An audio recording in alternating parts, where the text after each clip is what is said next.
Aqui, além de entender o que te motiva, a gente vai entender que dentro de motivação, e aí a gente fala de uma motivação a um nível mais científico, né? A gente vai entender que existem 3 tipos de pessoas.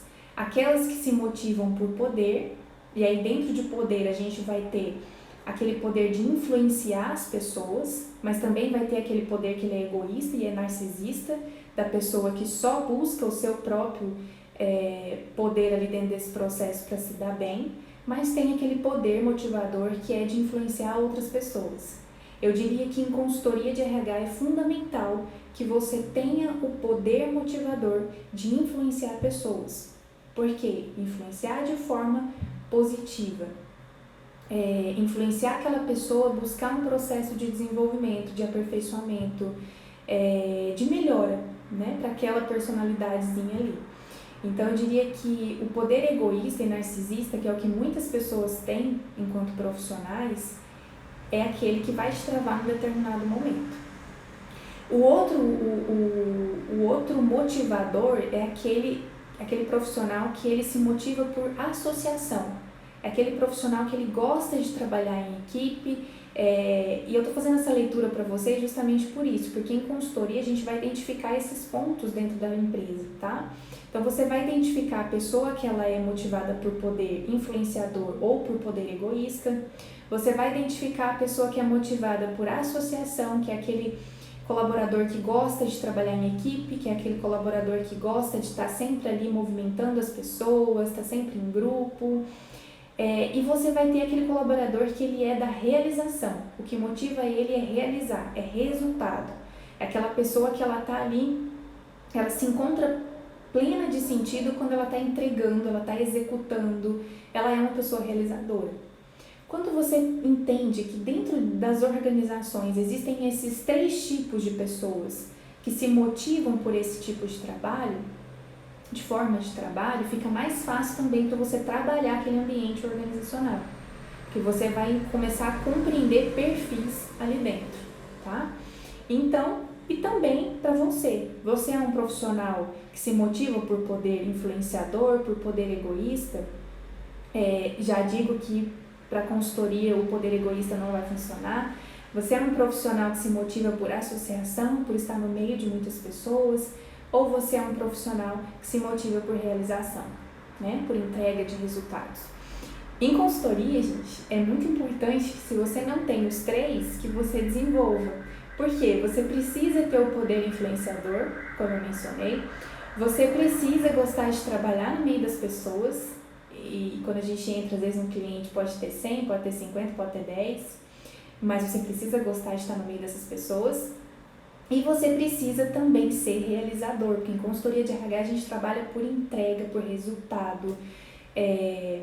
A gente não trabalha por chegar lá e bater o ponto no horário específico. Não, a gente vai entregar, a gente vai gerar resultado na consultoria de RH. Então você precisa, eu diria que ter aí os 3, tá? Se não tem, é importante ir desenvolvendo. Por fim, gente, a autoconsciência, ela é um tema que eu separo para falar quando eu falo de inteligência emocional, porque o que falta para você conseguir desenvolver a tal da inteligência emocional é você saber fazer, você ter autoconsciência, para você saber fazer gestão dos seus processos mentais, né? Então, como que eu intensifico a capacidade de inteligência emocional? Essa é sempre a pergunta, né? Enfim, como é que eu desenvolvo isso? Como que eu intensifico essa capacidade? Enquanto seres humanos, nós já nascemos dotados dessa inteligência. O que você vai fazer no decorrer da sua trajetória de vida é o que vai intensificar ou não essa inteligência emocional.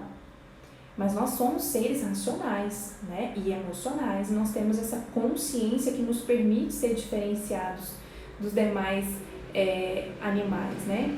Então você já tem essa capacidade. O que você precisa fazer é trabalhar isso no decorrer da sua trajetória de vida. Como que eu faço então para intensificar essa minha capacidade de inteligência emocional? E aqui o primeiro ponto é: você precisa medir as suas capacidades. O que você tem hoje de inteligência emocional? Eu diria que, como eu mencionei, no meu caso foi extremamente importante eu ter intensificado, dedicado horas de estudo em filosofia, em inteligência, em psicologia, enfim, né?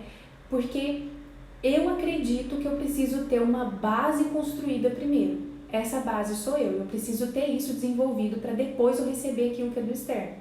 Eu acredito nisso, aí vai de pessoa para pessoa. Mas, na minha percepção, não tem como você colocar água num copo furado, né? Porque vai vazar e você não vai tomar água.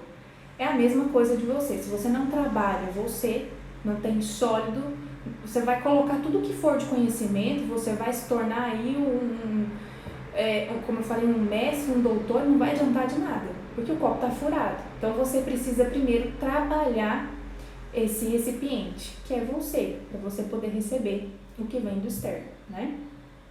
Mas primeiro, então, para a gente intensificar essa capacidade nossa de inteligência emocional, você precisa medir a sua capacidade. O que você tem hoje de inteligência emocional? Como que você se comporta diante das situações? Como que você se comporta diante dos conflitos? Sabe? Como que você se enxerga nesse processo? Você se altera, você fica muito calmo, muito passivo? Ou você é a pessoa que vai e tenta fazer a gestão, tenta equilibrar as partes ali? Como que você se identifica nesse processo? Você se perde muitas vezes, você perde a paciência, você é uma pessoa muito ansiosa. É se perceber, é você medir a sua capacidade de inteligência emocional.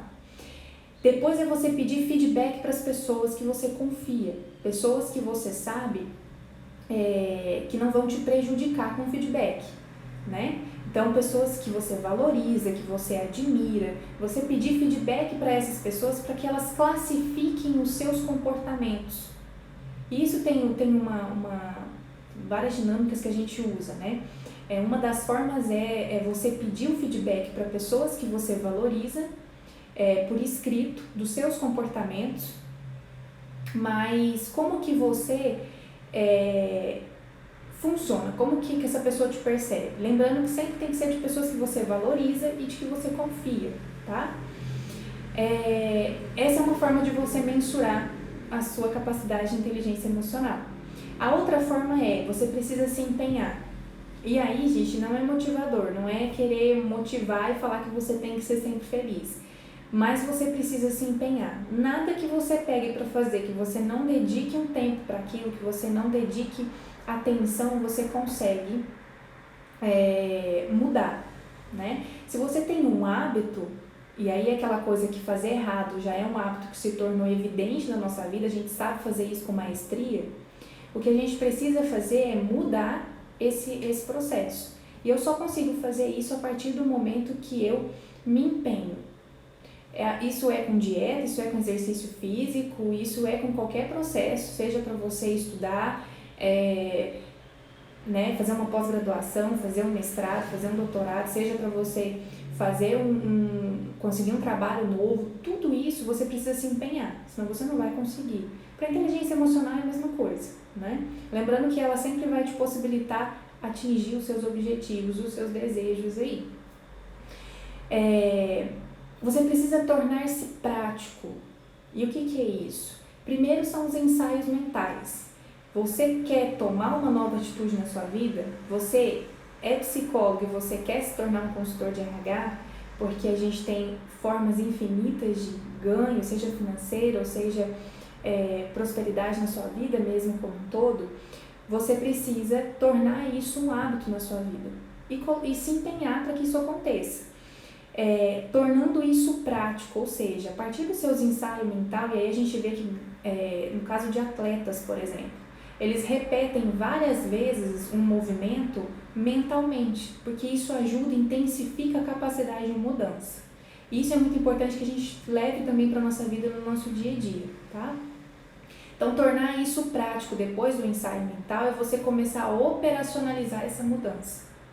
Então, você começa, se você é uma pessoa muito ansiosa, por exemplo, primeiro você precisa começar a fazer os ensaios mentais de como que você se comporta em determinada situação. E depois começar a operacionalizar essa mudança, ou seja, tornando isso prático. Entende? No caso da ansiedade, ele é muito mais intenso porque você precisa sempre trabalhar a forma de não controlar. Quanto mais você tenta controlar, pior é, né? Mais ela se intensifica. Mas você precisa entender o que está acontecendo e aceitar essa ansiedade. Porque o que mais prejudica no processo, no profissional que tem ansiedade, é porque ele quer controlar a ansiedade. E aí ela se intensifica e tem gente que passa mal, inclusive, por conta dela, né? Desse controle. Então é muito importante que você entenda, tenha consciência e aceite essa ansiedade, tá? Quando a gente fala em inteligência emocional, não tem como falar de ansiedade, né, e estresse. Depois, aquela coisa, fazer errado é um hábito que você já se tornou mestre. Agora você precisa mudar esse processo para você conseguir intensificar a sua capacidade de inteligência emocional e tornar isso uma opção padrão para o seu cérebro. Como eu falei, para tudo isso tem uma explicação que ela é neurocientífica, né? A gente compreende todo esse processo de inteligência emocional como algo que acontece aqui no nosso cérebro, que a gente pode se controlar justamente por isso. A gente pode fazer essa autogestão.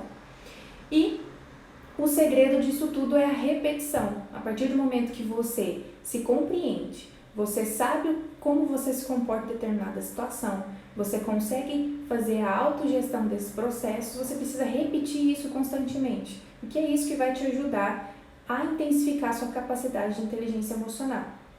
Tem uma coisa que eu quero trazer aqui para vocês, que é muito importante, que é o que muitas pessoas confundem, que é a diferença entre emoção e sentimento. Nesse processo de se tornar um profissional de sucesso, um profissional que tenha inteligência emocional desenvolvida, um dos principais pontos é você entender essa diferença. A diferença é que a emoção, geralmente quando você sente uma emoção, gente, ela é a nível fisiológico, ela é a nível, o seu corpo, né? Seja você ter uma batedeira, seja você ficar suando muito. Então, a emoção, ela é fisiológica, tá? Você tem um estímulo externo que te causa, seja uma pessoa, seja uma situação, que te causa essas reações no seu corpo. Isso são as emoções. Os sentimentos é que a partir do momento que você captou esses estímulos, isso causou em você uma reação fisiológica, você vai ter um sentimento sobre essas reações. Entende? Então, assim, o que vai, a reação, às vezes, do seu corpo pode ser a mesma para o medo, como pode ser a mesma quando você está apaixonado. Mas o sentimento que vai diferenciar se você está com medo ou se você está apaixonado, entende? Então, assim, a emoção, ela é as suas reações fisiológicas. O sentimento é aquilo que você tem de experiência mental. E aí a gente tem várias situações muito profundas para trabalhar o que seria essa experiência mental, que é o que você vem colecionando aí ao longo da vida, né? Então, às vezes as emoções vão ser as mesmas, sempre vão ser as mesmas, determinada situação, mas o sentimento que você tem por ela que vai diferenciar o que é uma coisa da outra, se é medo ou se é paixão, por exemplo, tá?